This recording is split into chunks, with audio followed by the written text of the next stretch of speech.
చూసినప్పుడల్లా పాత నిబంధన గ్రంథంలో ప్రజలు తమ పాపాన్ని పోగొట్టుకోవడానికి రకరకాల బలులు అర్పించేవారు.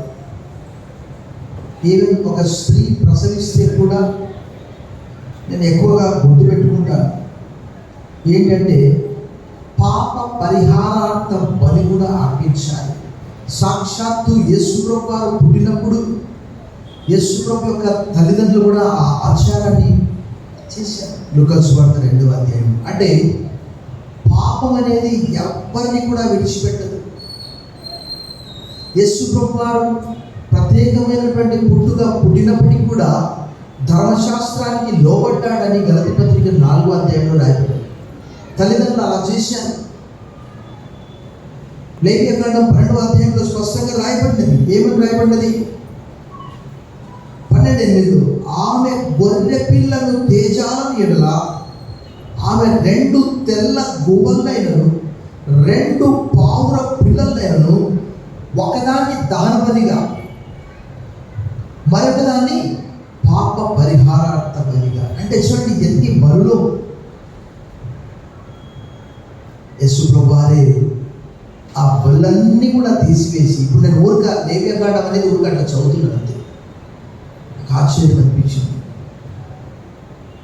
మరి మన పాపాలన్నీ కూడా, లోక పాపాలన్నీ కూడా వాక్యంలో రాయబడినదిగా.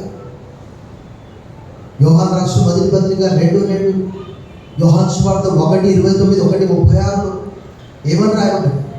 బాప్తిస్మం ఇచ్చి యోహాను 2 సార్లు అన్నాడు, ఇదిగో లోక పాపమును మోసుకొని పో దేవుని గొర్రెపిల్ల. అప్పుడు కూడా ఉన్నది గొర్రెపిల్ల. ఇందాక మనం గొర్రె పిల్లను తేజాలని ఎడల పౌలు గారు అంటాడు ఆయన్నే మన పస్కా పశువు అని అంటాడు. కొరింథీయులకు రాసిన మొదటి పత్రిక 5వ అధ్యాయం. ఆయన వధింపబడ్డాడు. ఎందుకొరకు? అసలు ప్రపంచానికే ఒక పెద్ద మిస్టరీ అన్నమాట.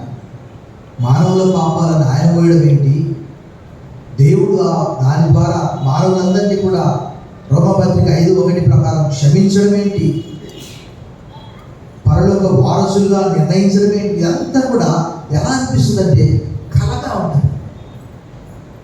మనం నమ్మాలంటే కూడా, ఎందుకంటే ఇశ్రాయేలీయులు అంటారు కదా అక్కడ 126వ కీర్తనలో, మనము కలగలిన వాడి వలె ఉంటిని, మన నోటి నిండా నవ్వుంటే. ఏంటి ఏమనుకుంటారంటే అన్ని జనులు యెహోవా వారి కొరకు గొప్ప కార్యములు చేసినని అన్ని జనులు చెప్పుకుంటారట. నిజంగా ఆ కార్యాలన్నిటికంటే ఈ కార్యం ఎంత గొప్పదండి. ప్రపంచ పాపాలను మోసుకొని పోయే ఆ గొర్రెపిల్ల ఆయన అక్కడ ఆ గొల్గొతా కొండపై ఆ కలవరి ప్రాంతంలో కపాలమనపడు స్థలంలో ఆయన వధించబడ్డాడు. దేవుని వాక్యంలో రాయబడ్డది, ఎప్పుడో రాయబడ్డది. నిర్గమకాండం 33లోనే రాయబడ్డది. ఆ గుడారం తీసి పాలెం వెలుపల వేశారట. అదే హెబ్రీ పత్రిక 13వ అధ్యాయంలో కూడా రాయబడ్డది.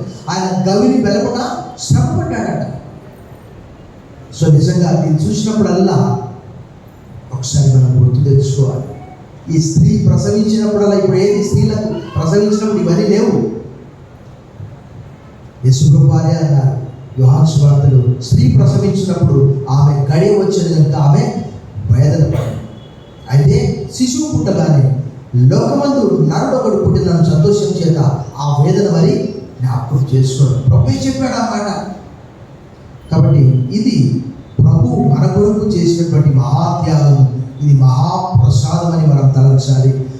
పరలోకం నుండి దిగి వచ్చిన జీవాహారము, అది జీవాహారం. మనము ఇవన్నీ కూడా తలంచుకొని కృతజ్ఞత చెల్లించకుండా ఉండలేము. ప్రార్థన ద్వారా దీన్ని పుచ్చుకుందాం.